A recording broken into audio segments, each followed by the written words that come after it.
ಹಾಗೆ ನೋಡಿ ಧರ್ಮಸ್ಥಳ ಒಂದಿಷ್ಟು ವಿರುದ್ಧ ಷಡ್ಯಂತ್ರ ನಡೀತಿದೆಯಾ ಅನ್ನುವಂಥದ್ದು ನೋಡಿ. ಅರೆಸ್ಟ್ ಆಗುತ್ತಾ ತಿಮುರೊಡ್ಡಿ ಗ್ಯಾಂಗ್ ಅನ್ನುವಂತ ಒಂದು ಪ್ರಶ್ನೆ ಸಹಜವಾಗಿ ನಡೀತಾ ಇದೆ. ಹಾಗಾದ್ರೆ ಆಗುತ್ತಾ ಅಥವಾ ಇಲ್ವಾ? ಯಾಕಂದ್ರೆ SIT ನೋಟಿಸ್ಗೂ ಒಂದ್ ಕಡೆ ಡೋಂಟ್ ಕೇರ್ ಅಂತ ಇದೆ. ಈ ಬುರ್ಡೆ ಗ್ಯಾಂಗ್ ಯಾವುದಕ್ಕೂ ಕೂಡ ಜಗ್ತಾ ಇಲ್ಲ, ಬಗ್ತಾ ಇಲ್ಲ.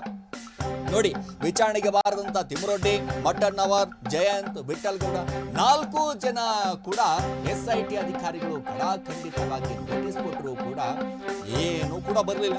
ನೋಡಿ, ನೋಟಿಸ್ ಕೊಟ್ಟಿದ್ರು ಕೂಡ 5ರಲ್ಲಿ ಸುಜಾತಾ ಭಟ್ ಮಾತ್ರ ವಿಚಾರಣೆಗೆ ಬಂದ್ರು. ಅದು ಕೂಡ ಮೀಡಿಯಾ ಮುಂದೆ ಏನ್ರಿ ನಿಮಗೆ ಮಾಡೋ ಕೆಲಸ ಇಲ್ವಾ, ಹಂಗಿಲ್ವಾ ಹಿಂಗಿಲ್ವಾ ಅಂತ ಮಾತಾಡೋಗ್ಬಿಟ್ರು. ಅದು ಕೂಡ ಸಾಮಾಜಿಕ ಜಾಲತಾಣದಲ್ಲಿ ಎಷ್ಟು ವೈರಲ್ ಆಗ್ತಾ ಇದೆ ನೋಡಿ. ಮತ್ತೆ ಅಲ್ಲಿ ಬಿಗ್ ಬಾಸ್ ಮನೆಗೆ ಬೇರೆ ಹೋಗ್ತೀನಿ ಅಂತ ಒಂದಿಷ್ಟು ಆಸೆ ಏನೋ ತೋರಿಸ್ಬಿಟ್ಟಿದಾರಂತೆ. ಸೊ ಅಲ್ಲಿ ಬಂದಂತ ಅಲ್ಲಿರೋ ಒಂದ್ ಅಜ್ಜಿ ಕಾಟನೆ ತಡ್ಕೊಳಕ್ ಆಯ್ತಲ್ಲ, ತಿರ್ಗಾ ಇನ್ನೊಂದ್ ಅಜ್ಜಿ ಕಳಿಸ್ಬೇಕಾ ಬಿಗ್ ಬಾಸ್ ಮನೆಗೆ?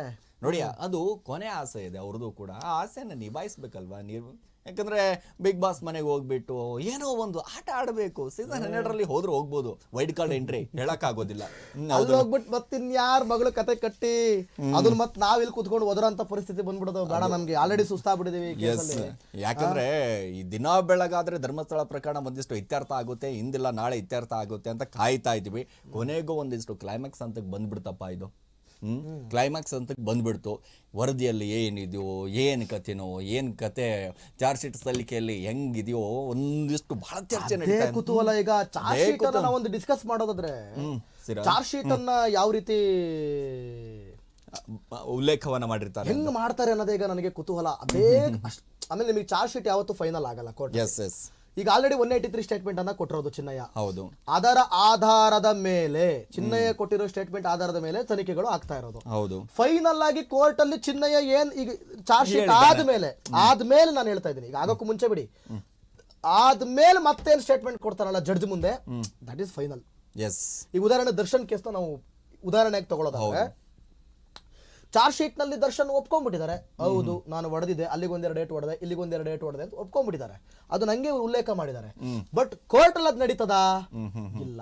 ಬೇಡ, ಸೌಜನ್ಯ ಪ್ರಕರಣನೇ ತಗೊಳ್ಳೋಣ ನಾವು. ಹೌದು, ನಾನು ರೇಪ್ ಮಾಡಿದ್ ನಿಜ ಅಂತ ಒಪ್ಕೊಂಡಿದ್ದಾನೆ ಚಾರ್ಜ್ ಶೀಟ್ ಅಲ್ಲಿ. ಯಾರು? ಸಂತೋಷ್ ರಾವ್. ಆದ್ರೆ ಕೋರ್ಟ್ ಕೊನೆ ಕೇಳಿದ್ದೇನು? ಹೌದು, ನಾನು ಮಾಡಿದ್ದೀನಿ ಅಂತನಾ? ಅಲ್ಲ, ಸಾಕ್ಷಿ ಬೇಕು. ಅದು ಯಾವಾಗ ಇದು ಬೇಕಾಗಿದ್ದು? IPC ಸೆಕ್ಷನ್ ಇದ್ದಾಗ, IPC ಇದ್ದಾಗ. ಈಗ BNS ಈ ಶವಹೂತ ಪ್ರಕರಣ ಓಪನ್ ಆಗಿರೋದು ಯಾವ ಅವಧಿಯಲ್ಲಿ? ಭಾರತೀಯ ನ್ಯಾಯ ಸಂಹಿತೆಯ ಆಕ್ಟ್ ಅಡಿಯಲ್ಲಿ ಆಗಿರೋದ್ರಿಂದ ಸಾಕ್ಷಿಯ ಅವಶ್ಯಕತೆಗಿಂತ, ಅಂದ್ರೆ ಸಾಕ್ಷಿ ಬೇಕು, ಹೌದು, ಇಲ್ಲ ಅಂತಲ್ಲ, technical evidence also considered. Technical evidence ಅನ್ನು ಕೂಡ ಇಲ್ಲಿ ಕನ್ಸಿಡರ್ ಮಾಡ್ತಾರೆ. ಯಾರೋ ಒಬ್ಬ ಸಾಕ್ಷ್ಯಾಧಾರನೇ ಬೇಕು, ಸಾಕ್ಷ್ಯಾಧಾರ ಇಲ್ಲ ಅಂತಂದ್ರೆ ಕೇಸ್ ಮುಚ್ಚೋಗುತ್ತೆ ಅಂತಿಲ್ಲ. ಟೆಕ್ನಿಕಲ್ ಎವಿಡೆನ್ಸ್ ಇದ್ರು. ಆದ್ರೆ ದರ್ಶನ್ ಕೇಸ್ ಹಂಗಲ್ಲ. ನಿಮಗೆ ಜೂನ್ 1ಕ್ಕೆ BNS ಕಾಯ್ದೆ ಜಾರಿಗೆ ಬಂದಿದ್ದು. ಜೂನ್ 1ಕ್ಕೆ, ಏಪ್ರಿಲ್ 28ರಲ್ಲಿ ಈ ಕೇಸ್ ಆಗಿದೆ, ಓಪನ್ ಆಗಿದೆ. ಸೊ ಹಂಗಾಗಿ ಇದು IPC ಕಾಯ್ದೆಯ ಅಡಿಯಲ್ಲಿ ನಡ್ಕೊಂಡು, IPC ಕಾಯ್ದೆ ಅಡಿಯಲ್ಲಿ ಈಗಲೂ ನಡೀತಾ ಇರೋದು IPC ಕಾಯ್ದೆ ಅಡಿಯಲ್ಲಿ. ಈಗ ಹೊಸದೇನಾರು ಅದಕ್ಕೆ ಸೇರ್ಪಡೆ ಆದ್ರೆ ಮಾತ್ರ ಅದು BNS. ಅದಕ್ಕೇನಾರು ಹೊಸದು ಇನ್ನೊಂದೇನೋ ಇವ್ರು ಇದನ್ನ ಕಂಡಿಡಿಯಕ್ ಹೋಗಿ ಇನ್ನೊಂದೇನೋ ಸಿಕ್ತು ಅನ್ಕೊಳ್ಳಿ, ಇನ್ನೊಂದೇನೋ ಕ್ರೈಮ್ ಮಾಡಿದ್ರು ಅನ್ಕೊಳ್ಳಿ ಗ್ಯಾಂಗ್, ಆ ಕೇಸ್ ಏನಾರು ಈಗ ಇದಾಯ್ತು ಅಂತಂದ್ರೆ ಅದು ಬಂದು BNS ಅಲ್ಲಿ ಬರ್ತದೆ. ಸೊ ಹಂಗಾಗಿ ದರ್ಶನ್ ಕೇಸು ಕೂಡ IPC ನಡೀತಾ ಇರೋದ್ರಿಂದ ಅಲ್ಲಿ ಸಾಕ್ಷ್ಯಾಧಾರ ಇಂಪಾರ್ಟೆಂಟ್ ಆಗುತ್ತೆ. ಆದ್ರೆ ಇಲ್ಲಿ BNS ಕಾಯ್ದೆಯಲ್ಲಿ ಟೆಕ್ನಿಕಲ್ ಎವಿಡೆನ್ಸ್ ಅಂದ್ರೆ ಈಗ ಏನು FSL ರಿಪೋರ್ಟ್ ಇದೆ, ಏನೊಂದಷ್ಟು FSL ರಿಪೋರ್ಟ್ ಗಳನ್ನ ತಗೊಂಡಿದ್ದಾರೆ, ಮಣ್ಣಿನ ಅಂಶವನ್ನ ತಗೊಂಡಿದ್ದಾರೆ, ಮೂಳೆಗಳು ಸಿಕ್ಕಿವೆ, ಅದು ನಿಜವಾಗ್ಲೂ ಕೊಲೆನಾ, ಸಹಜ ಸಾವ, ಈ ಟೆಕ್ನಿಕಲ್ ಎವಿಡೆನ್ಸ್ ಇಂದಲೂ ಕೂಡ ಆಚೆ ಕಡೆ ಬರೋದಕ್ಕೆ ಕಷ್ಟ. ಚಿನ್ನಯ್ಯ ಏನೇ ಮಾಡಿದ್ರು ಆಚೆ ಕಡೆ ಬರುತ್ತೆ. ಒಂದು ವೇಳೆ ಅಲ್ಲಿ ದೌರ್ಜನ್ಯ ನಡೆದಿದ್ರೆ 100% ಗೊತ್ತಾಗುತ್ತೆ. ಒಂದು ವೇಳೆ SIT ಏನಾದ್ರು ಆಮಿಷಕ್ಕೆ ಒಳಗಾಗಿದ್ರೆ ನಂಗೆ ಗೊತ್ತಿಲ್ಲ, ಗೊತ್ತಿಲ್ಲ. ಇಲ್ಲ, ಒಂದು ನಂಬಿಕೆ ಇದೆ ಅಶ್ವಥ್, ನಂಬಿಕೆ ಇದೆ, ಬಹಳ ನಿಷ್ಪಕ್ಷವಾದಂತ ತನಿಖೆ ಮಾಡ್ತಾರೆ ಅಂತ. ಒಂದ್ ಕಡೆ ಇನ್ನೊಂದೇನ್ ಗೊತ್ತಾ, ಅವಾಗ ತಾನೇ ಹೇಳ್ತಾ ಇದ್ರೆ ದರ್ಶನ್ ಕೇಸ್ ವಿಚಾರಕ್ಕೆ 3700 ಚಾರ್ಜ್ ಶೀಟ್ ಸಬ್ಮಿಟ್ ಮಾಡಿದ್ರು, 4000 ಸರಿ ಸುಮಾರು. ಬಟ್ SIT ಇಲ್ಲಿ ಎಷ್ಟು ಪುಟಗಳನ್ನ ಸಲ್ಲಿಸಬಹುದು? ಅದೊಂದು ಕುತೂಹಲ ನನಗೆ. ಜಾಸ್ತಿನೇ ಆಗುತ್ತಿದ್ದು ಮೋಸ್ಟ್ಲಿ, ಯಾಕಂದ್ರೆ 2.5 ತಿಂಗಳು 3 ತಿಂಗಳಾಯ್ತು ಸರಿ ಸುಮಾರು ಆರಂಭ ಆಗಿ.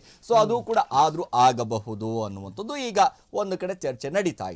ನೋಡ್ಬೇಕು ನಾನು ಆ ಬುಕ್ಲೆಟ್ ಎಷ್ಟು ದೊಡ್ಡದಿರ್ತದೆ ಅಂತ ನೋಡ್ಬೇಕು ನನಗೆ. ಚಾರ್ಜ್ ಶೀಟ್ ಅಲ್ಲಿ ಪ್ರಮುಖವಾಗಿ ಚಾರ್ಜ್ ಶೀಟೇ ನಮಗೀಗ ಕ್ಲಿಯರ್ ಅಂದ್ರೆ ಇವ್ರು ಏನ್ ತನಿಖೆ ಮಾಡಿದ್ದಾರೆ ಅನ್ನೋದು ಚಾರ್ಜ್ ಶೀಟ್ ನಲ್ಲಿ ಇರ್ತದೆ. ಕೋರ್ಟ್ ಅಲ್ಲಿ ಏನಾಗುತ್ತೋ ನನಗೆ ಅದು ಗೊತ್ತಿಲ್ಲ. ಚಾರ್ಜ್ ಶೀಟ್ ನಲ್ಲಿ ನೋಡೋಣ ಏನಿರುತ್ತೆ, ಏನ್ ಕತೆ, ಒಂದ್ ಆಂಗಲ್ ಗೊತ್ತಾಗ್ಬಿಡ್ತದೆ ಏನ್ ವಿಚಾರ ಅಂತೇಳಿ. ಎಸ್, ನೆಕ್ಸ್ಟ್ ಎಸೇನೋ ಮತ್ತೊಂದಿಷ್ಟು ಅಪ್ಡೇಟ್ ಇದೆ. ಈಗ ಧರ್ಮಸ್ಥಳ ಶವ ಹೂತಿದ್ದಾಗಿ ಹೇಳಿದಂತ ಚಿನ್ನಯ್ಯ ಬಂಧನ ವಿಚಾರಕ್ಕೆ ಸಂಬಂಧಪಟ್ಟ ಹಾಗೆ ಇದೀಗ 7 ದಿನಗಳ ಒಳಗೆ ವಿಚಾರಣೆಗೆ ಹಾಜರಾಗಲು ಒಂದಿಷ್ಟು ತಿಮರೋಡಿಗೆ ಅವಕಾಶವನ್ನ ನೀಡಲಾಗಿದೆ. ಮತ್ತೊಂದು ಕಡೆ ಮಟ್ಟಣ್ಣವರ ಟಿ ಜಯಂತ್ಗೆ ಕೇವಲ 4 ದಿನ. ಒಂದು ಇಲ್ಲಿ ಯಾಕೆ ಒಂದಿಟ್ಟು ತಾರತಮ್ಯ ಮಾಡಿದಾರೋ ಅನ್ನೋದು ಗೊತ್ತಾಗ್ತಾ ಇಲ್ಲ. ಒಂದು ಕಣ್ಣಿಗೆ ಬೆಣ್ಣೆ ಮತ್ತೊಂದು ಕಣ್ಣಿಗೆ ಸುಣ್ಣ ಅನ್ನುವಂಥ ಲೆಕ್ಕಾಚಾರದಲ್ಲಿ ಒಂದಿಷ್ಟು ಹೋರಾಟಗಾರರ ಮಧ್ಯದಲ್ಲೂ ಕೂಡ ಒಂದಿಷ್ಟು ಏನಾದರೂ ತಂದಿಡುವಂತ ಕೆಲಸ ಆಗ್ತಾ ಇದೆಯಾ ಅನ್ನುವಂಥ ಒಂದು ಅನುಮಾನ ಮೂಡ್ತಾ ಇದೆ. ವಿಚಾರಣೆಗೆ ಹಾಜರಾಗಲು ಕಾಲಾವಕಾಶ ಕೇಳಿದಂತ ವಕೀಲರ ತಂಡ, ಅವರ ತಂಡವು ಕೂಡ ಒಂದಿಷ್ಟು ಕಾಲಾವಕಾಶ ಕೇಳಿದೆ. ಸೊ ನಮ್ಮ ಏನು ಅಭ್ಯರ್ಥಿ ಇದ್ದಾರೆ, ಒಂದು ರೀತಿಯಾಗಿ ನಮ್ಮ ಕ್ಲೈಂಟ್ ಏನಿದ್ದಾರೆ, ಅವರು ಬಂದು ಹಾಜರಾಗಬೇಕು ಅಂತಂದ್ರೆ ಒಂದಿಷ್ಟು ನಮಗೆ ಕಾಲಾವಕಾಶ ಕೊಡಿ. ಯಾಕಂದ್ರೆ ನೀವು ನೋಟಿಸ್ ಕೊಟ್ಟ ತಕ್ಷಣನೇ ಬಂದು ನಾವು ಹಾಜರಾಗ್ತೀವಿ ಅಂತಂದ್ರೆ ಇಲ್ಲ. ನೀವು ಕೊಟ್ಟಿದ್ರೆ ನೋಟಿಸ್ ಹೌದು, ಅದಕ್ಕೆ ರಿಪ್ಲೈ ಕೊಡಬೇಕು, ಆದ್ರೆ ನಮಗೆ ಕಾಲಾವಕಾಶ ಬೇಕು. ಯಾಕಂದ್ರೆ ಒಂದಿಷ್ಟು ಮೆಡಿಕಲ್ ಇಶ್ಯೂ ಇಂದಾಗಿ ಹೇಳ್ತಾರೆ, ಮತ್ತೊಂದು ಬೇರೆ ಬೇರೆ ರೀತಿಯಾಗಿ ಒಂದಿಷ್ಟು ಆರೋಪಗಳು ಕೇಳಿ ಬಂದಿರುತ್ತೆ ಸಹಜವಾಗಿ. ಯಾಕಂದ್ರೆ ನೋಟಿಸ್ ಕೊಟ್ಟ ತಕ್ಷಣನೇ ಬರಬೇಕು ಅನ್ನುವಂಥದ್ದು ಏನು ರೂಲ್ಸ್ ಇಲ್ಲ. ಒಂದ್ ಕಡೆ ಹೌದು ರೆಸ್ಪಾನ್ಸ್ ಮಾಡಬೇಕು, ಬರ್ಬೇಕು, ರೆಸ್ಪಾನ್ಸ್ ಇದೆ, ಕಾನೂನು ವಿರುದ್ಧವಾಗಿ ನಡ್ಕೊಂಡಂಗಲ್ವೇ. ಈಗ ನಾನು ಗತ್ತು ಗಮ್ಮತ್ತು ನಾನು ಹೇಳಿದೆ ಸರಿ, ನಾನು ಮಾಡ್ತಾ ಇರೋದು ಸರಿ ಅನ್ನೋರು. ಈಗ ಸಿರಾಜ್ ನನಗೆ ಒಂದು ಹೇಳಿ, ನೀವು ನಿಮ್ ಕಡೆಯಿಂದ ಏನು ಮಿಸ್ಟೇಕ್ ಇಲ್ಲ, ಕೈ ಮಾಡಿ ತೋರ್ಸಕ್ ಒಂದೇ ಒಂದ್ ಡಾಟ್ ಇಲ್ಲ, ಒಂದೇ ಒಂದ್ ಬ್ಲಾಕ್ ಮಾರ್ಕ್ ಇಲ್ಲ. ನೀವು ಈ ಪ್ರಕರಣವನ್ನ ಅದರ ವಿರುದ್ಧ ನೀವು ಧ್ವನಿ ಎತ್ತುತ್ತಾ ಇದ್ದೀರಾ, ಯಾವುದೋ ಒಂದು ಅನ್ಯಾಯದ ವಿರುದ್ಧ ನೀವು ಧ್ವನಿ ಎತ್ತುತ್ತಾ ಇದ್ದೀರಾ. ನಿಮ್ ಕಡೆಯಿಂದ ಒಂದೇ ಒಂದು ಕ್ರೈಮ್ ಇಲ್ಲ, ನೀವು ಯಾವತ್ತೂ ಒಂದು ತಪ್ಪು ಮಾಡಿಲ್ಲ, ಒಂದು ತಪ್ಪಿನ ಹೆಜ್ಜೆಗೆ ನೀವು ಕಾಲಿಟ್ಟಿಲ್ಲ, ಹೋಗಿಲ್ಲ, ಏನೂ ಮಾಡಿಲ್ಲ. ನಿಮಗೆ ಧೈರ್ಯ ಇದೆ, ಕಾನ್ಫಿಡೆನ್ಸ್ ಇದೆ, ಆತ್ಮಸಾಕ್ಷಿ ಗೊತ್ತಿದೆ ನಾನು ತಪ್ಪು ಮಾಡಿಲ್ಲ. ಹಿಂಗಿದ್ದಾಗ ವಿಚಾರಣೆಗೆ ಬರಕೇನು? ಒಂದಿಷ್ಟು ನಾವು ವಿಚಾರಣೆಗೆ ಬರಬೇಕು ಅಂತಂದ್ರೆ ಸರಿ ಸುಮಾರು ಅದಕ್ಕೆ ಒಂದಿಷ್ಟು ತಯಾರಿ ಮಾಡ್ಕೊಂಡ್ ಬರ್ಬೇಕಾಗುತ್ತೆ. ಯಾಕಂದ್ರೆ ವಿಚಾರಣೆಗೆ ಬಂದಂತ ಸಂದರ್ಭದಲ್ಲಿ ಯಾವ ರೀತಿ ಪ್ರಶ್ನೆ, ನಾನು ತಯಾರಿ ಮಾಡ್ಕೊಂಡು ಬರ್ಲಿ, ನಾವೇನ್ ತಯಾರಿ ಮಾಡ್ಕೊಂಡ್ ಬರ್ಬಾರ್ದು ಅಂತ. ಎಷ್ಟು ದಿನ ತಯಾರಿ? ಆಮೇಲೆ ಇನ್ನೊಂದು ಗೊತ್ತಿಲ್ವಾ ಇವರಿಗೆ ವಿಚಾರಣೆ ಕರೀತಾರೆ ಅಂತ? ಸೊ ಗೊತ್ತಿರ್ಲೇಬೇಕು ಮಟ್ಟಣ್ಣವರೇ ಸರಿ ಸುಮಾರು 1.5 ತಿಂಗಳು ಅಲ್ಲೇ ಇದ್ರಲ್ಲ. ಮಟ್ಟಣ್ಣಂಗಿಂತ ಲೀಗಲ್ ಸ್ಟ್ರಾಂಗ್ ಇರೋರು ಬೇಕೇನ್ರಿ ನೀವು ರೆಡಿ ಆಗೋದಕ್ಕೆ? ಏನ್ರಿ ನೀವು? ನನ್ನ ಪ್ರಕಾರ ಇವರು ತಯಾರಿ ನಡೆಸ್ತಾ ಇರೋದು ಏನು ಉತ್ತರ ಕೊಡಬೇಕು ಅಂತಲ್ಲ, ಎಲ್ಲಿಂದ ತಪ್ಪಿಸ್ಕೋಬೇಕು, ಹೆಂಗ್ ತಪ್ಪಿಸ್ಕೋಬೇಕು ಅಂತ ನೀವು ತಯಾರಿ ನಡೆಸ್ತಾ ಇರ್ಬೋದು. ಬೇಕಾದ್ರೆ ಹಂಗ ಹೇಳಿಬೇಕಾರೆ, ಆದ್ರೆ ಹೆಂಗ್ ಎಷ್ಟು ಉತ್ತರ ಎಲ್ಲ ಕೊಡೋದಕ್ಕೆ ಗೊತ್ತಿದೆ ನಿಮ್ಗೆ. ನೀವು ಕೊಡೋಂತ ಉತ್ತರ ಎಲ್ಲಿ ನಿಮ್ಮನ್ನ ಸಿಕ್ಕಾಕ್ಸುತ್ತೋ, ಹಂಗಾಗಿ ನಾವು ಮಾಡಿರೋ ಎಡವಟ್ಟಿಂದ ಬಚಾವಾಗೋದಕ್ಕೆ ನೀವು ಕಾಲಾವಕಾಶ ಕೇಳಿದಿರಿ ಅಂತ ನನಗೆ ಅನಿಸ್ತಾ ಇದೆ. ನನಗೆ ಈಗ ನಾನು ಹೇಳದಲ್ಲ, ನೀವೇನೂ ತಪ್ಪು ಮಾಡಿಲ್ಲ, ನೀವೊಂದು ಪ್ರಕರಣದಲ್ಲಿ ಅಥವಾ ಒಂದು ಯಾವುದೋ ಅನ್ಯಾಯದ ವಿರುದ್ಧ ನೀವು ಹೋರಾಟ ಮಾಡ್ತಾ ಇದೀರಿ, ಅದಕ್ಕೆ ನೀವು ಫೀಲ್ಡ್ಗೆ ಇಳಿದಿದ್ದೀರಿ, ಬೀದಿಗೆ ಇಳಿದಿರಿ, ಹೋರಾಟ ಮಾಡ್ತಾ ಇದ್ದೀರಿ. ವಿಚಾರಣೆ ಹೆಮ್ಮೆ ಇದೆ ನಿಮ್ಗೆ, ನಾನು ವಿಚಾರಣೆಗೆ ಕರೆದಿದ್ದೀನಿ, ಬನ್ನಿ ಅಂತ ಕರೆದಿದ್ದೀನಿ. ಹೌದು, ನಮಗೆ ಹಿಂಗೆ ಹೇಳ್ದ ಚಿನ್ನಯ್ಯ, ಹಿಂಗೆ ಹೇಳ್ದ, ನಾವು ನಂಬ್ಕೊಂಡ್ವಿ, ನಮ್ಗೆ ಹಿಂಗ್ ಅನ್ಯಾಯ ಆಗಿದೆ ಅಂತ ನಮಗನಿಸ್ತು, ಆತ ಹೇಳೋ ಮಾತಿದ, ಆತ ಮಾಡಿರೋ ಕೆಲಸದಿಂದ ಯಾರಿಗಾದ್ರೂ ನಮಗನ್ಸುತ್ತು, ಅದಕ್ಕೆ ನಾವು ಇದಕ್ಕೆ ಹೋರಾಟವನ್ನ ಮಾಡಿದ್ವಿ, ಅಷ್ಟೇ ಅಲ್ವಾ? ನೀವು ಹೋರಾಟ ಮಾಡೋದಕ್ಕೆ ಹೇಳ್ಕೊಟ್ಟಿಲ್ಲಲ್ಲ, ನೀವೇನ್ ಕತೆ ಕಟ್ಸಿಲ್ಲಲ್ಲ, ನೀವು ಅವನ್ನ ಕರೆದು ನಾನು ನಿಂಗೆ ಇಷ್ಟು ಕಾಸು ಕೊಡ್ತೀನಿ, ನೀನ್ ಹಿಂಗೆ ಹೇಳು ಅಂತ ಕತೆ ಕಟ್ಟಿಲ್ಲಲ್ಲ. ಆತರ ಇದ್ದಾಗ ನಿಮಗೆ ಭಯ, ಆತರ ಇದ್ದಾಗ ಸಿರಾಜ್ ಟೈಮ್ ಕೇಳ್ತಾರೆ. ಈಗ ಹಿಂಗೆಲ್ಲ ಹೇಳ್ಕೊಟ್ಬಿಟ್ಟಿದೀನಿ, ಇದಕ್ಕೆ ಹೆಂಗ್ ಉತ್ತರ ಕೊಡ್ಬೇಕು ನಾನೀಗ, ಹೆಂಗೆ ಇದರಿಂದ ಬಚಾವಾಗ್ಲಿ ಅಂತ ಟೈಮ್ ಕೇಳ್ತೀರಾ. ನೀವು ಆತರ ಏನು ಮಾಡಿಲ್ಲ ಅಂದಾಗ ಯಾಕೆ ಟೈಮ್ ಕೇಳ್ತೀರಾ? ಆ ಸಮಯದಲ್ಲಿ ಆನ್ಸರ್ ಮಾಡ್ತೀರಾ.